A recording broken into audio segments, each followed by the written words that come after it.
Now, I ain't gonna lie, chat. The Kobe Bryant disrespect has gone too far, bro. We have people on national television, on TV, and on their podcast shows and on their shows. They are now comparing Kobe Bryant to Tracy McGrady. A man with 5 rings, that would be Kobe Bean Bryant, is getting compared to a man with 0 rings. Where did we go wrong as a society? As a basketball community, where did it all turn? We about to get to the video. Make sure y'all like, share, and subscribe. Smash that like button for your boy because it helps me get into the algorithm. Let's get to it, man. We got Kobe Bryant's legacy is under attack. We got Gilbert Arenas talking. Did Gilbert Arenas win a ring? I didn't think so. Kobe had 3 rings. Shout out to Gil, man. Y'all wasn't treating him like a 3-ring player. You was treating him like a sidekick. He was considered a sidekick. He was considered a Robin. He was considered the next Pippen. I don't believe you. Kobe, we had kind of a lively Pippen. debate here in the pregame show about Kobe Bryant at 21 and Michael Jordan at 21. You have guys like Charles Barkley and Michael Finley and Kenny Smith all debating this, trying to figure out if you're a better player at that age than Michael Jordan was. Rob, D-Fish, it made me look good. And it's good to play with the best player in the world on your team because it makes stuff a lot easier. And it's good to play with the best player in the world on your team. Shaq said it. When it comes to the career of one Kobe Bean Bryant, we all know he was a 5-time champion, 18-time All-Star, and one of the deadliest scorers to ever lace them up. But looking at Kobe's lasting impact, it goes beyond the stats, iconic moments, even to a certain degree, beyond his skill set. As the lasting impact of Kobe more so deals with his mindset, work ethic, and his stance on winning in the pursuit of championships. And then from that moment on, I knew we spoke the same language. It doesn't matter if we had disagreements this and the other. Our drive to win, like we have to win. There's no other option. Why is ring culture so much more prevalent in the NBA than in other sports? Yeah, it's funny. Yeah, I don't know. I don't know why it's discussed so much in our sport and why it's the A-all, B-all. You know, we have a million and one excuses that we could go to. LeBron, why he keep trying to make it seem like ring culture don't matter? It literally does matter, bro. You literally play the game just to win. That's all you play the game for, to win championships. So what are you talking about? It's the end all be. Of course, it's the end all be all. Winning matters, bro.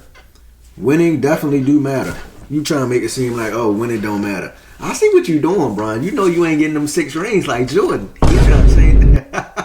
He trying to change the narrative. You ain't slick, LeBron. You my guy though, but you ain't. We know exactly what this is.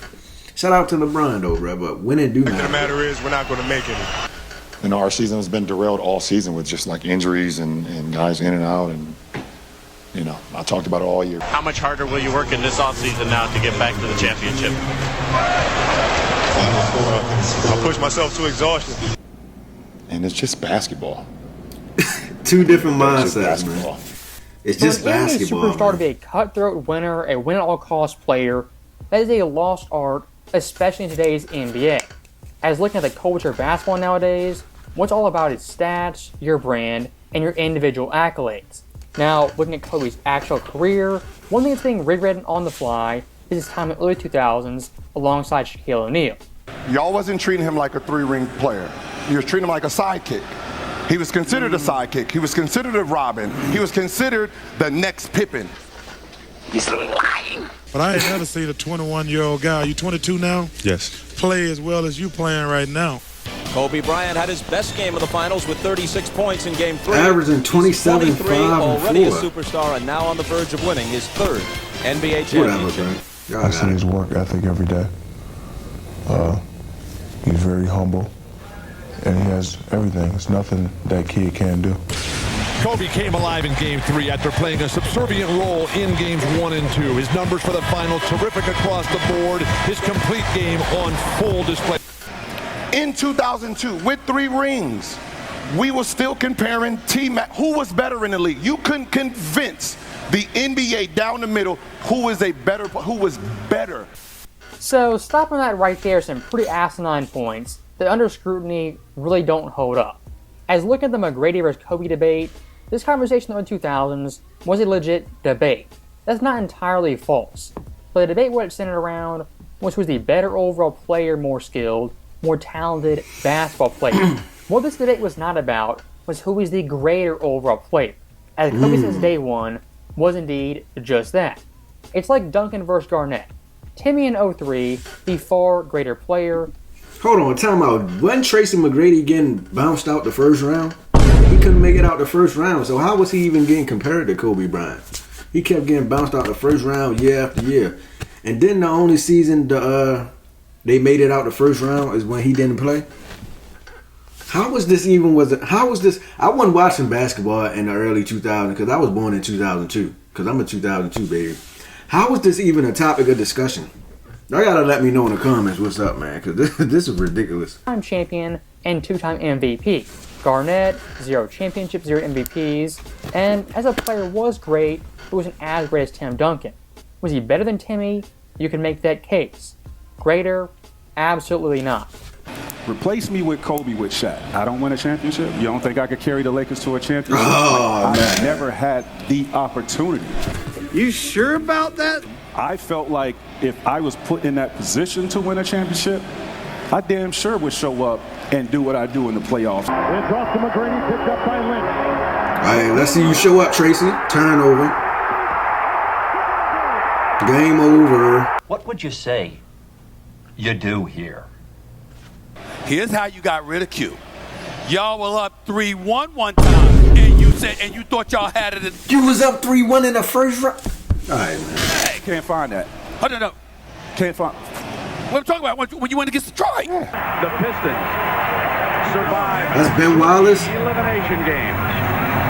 Down 3-1. So, stopping that right there when it comes to T-Mac, I don't want to bash this guy too much. But looking at McGrady's overall career compared to his talent, it was severely underwhelming. Because again, T-Mac, the individual player, 6'8", a great handle, great jump shot. This guy offensively could do anything and everything at his peak. But like a lot of more players nowadays who are ringless, where's McGrady go to off the jump?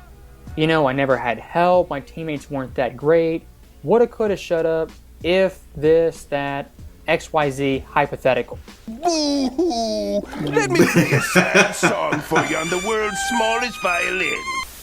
And looking at prime T-Mac from 02 to 08, this guy didn't have the most stacked rosters, but had capable rosters that at least once should have made it past the first round. In 02 versus the Hornets, that series was very, very winnable. They lost in 5. 03 versus the Pistons, a better Pistons team. No, they weren't the favorites, but they were up 3-1, blew that series. 05 versus the Mavs, losing in 7 games, a hard-fought series, but again lost in the first round. Then 07 and 08, who they lose to. And he played with Yao Ming, I think. Not the Spurs, Mavericks, Suns, but the Utah Jazz. I just never had the chance. So do I get diminished because I never won a championship? And here's the big time kicker. Yeah. 2009, T-Mac gets traded. He's not a Rocket anymore. What do they do in the postseason? They take the eventual champion Lakers to 7 games. And Yao Ming that series missed 4 total games. So Tracy McGrady all this time later kind of painting with a broad brush. They never had help, never had a chance. That is inherently false. And what we're talking about is first round wins. I'm not talking championship East Finals appearance. I'm talking 1 series win. Prime T-Mac never did that in Houston or Orlando. Replace me with Kobe with Shaq. I don't win a championship. You don't think I could carry the Lakers to a championship? And look, when it comes to three-peating, that's not some easy feat everyone could do. Just plug and play, Kobe's out, T-Mac's in, they three-peat automatically. That's not how stuff works in hypotheticals, especially in reality.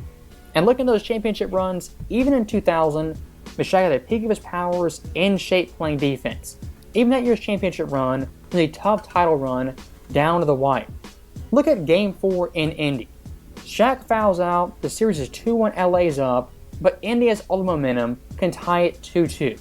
Kobe in the fourth quarter in OT, 12 points, 6 makes, 3 misses, and crucial buckets down the stretch in the fourth and OT. Right, T-Mac, can you do that? Here he is over. Can you show up down the stretch?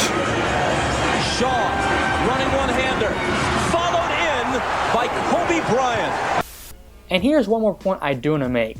When it comes to Kobe hypotheticals, here's one nobody ever makes.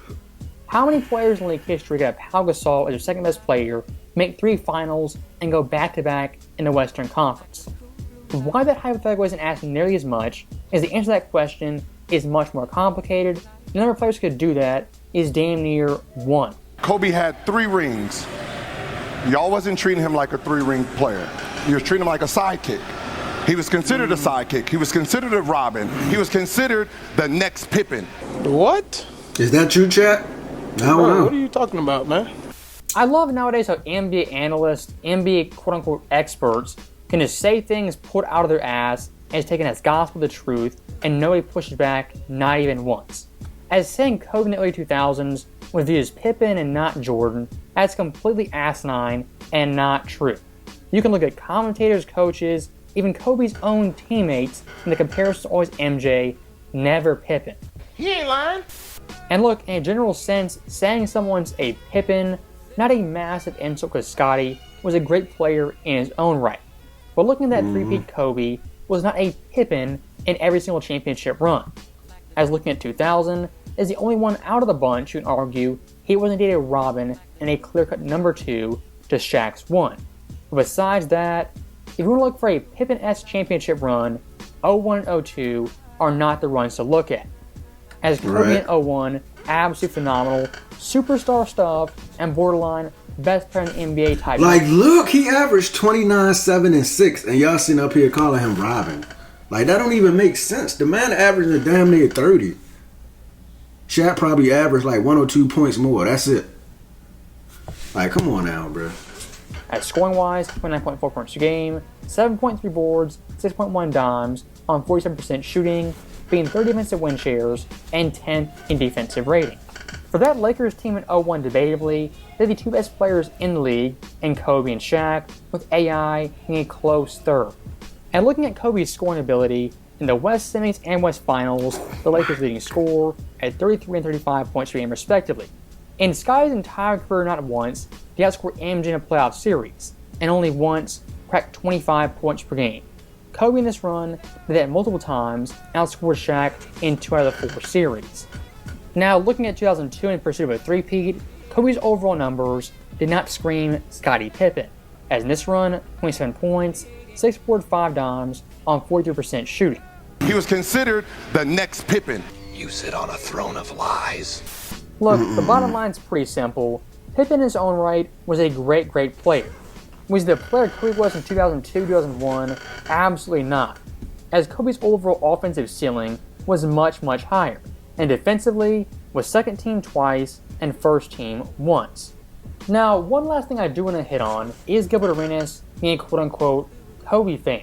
As looking at Gil's all-time list as of yesterday, he had Kobe second all-time, ahead of LeBron, and only behind Jordan.